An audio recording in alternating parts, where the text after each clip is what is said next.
Holy my whole house, the whole block is flooded. Ryan Schneider learned the hard way. His Farmingdale house is prone to flooding. It's a swimming pool on my street.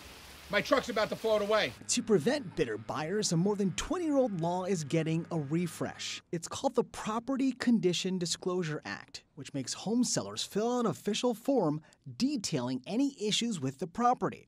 But for the last 20 years or so, sellers have been able to avoid filling out the form by coughing up a few extra bucks. Sellers were able to pay a $500 credit to home buyers, and that allowed them to not fill out the form. And so their attorneys often said, do not fill out this form because, that could create legal liability. So what are the new changes? Well, you can't pay your way out of filling out the form, and there's 7 new questions focusing on, you guessed it, flood history. Under this, they might get a lot more information about, what could potentially be wrong with the house, or, if a seller doesn't disclose something, they say they don't know about it, that could be a red flag for buyers and help them to make a decision. If I knew then what I knew now, there's no way in my right mind I could buy this home just because of how susceptible we are to flooding. The update to the law is now in effect. So now homeowners should be in a better place when buying a home, or at least a drier one.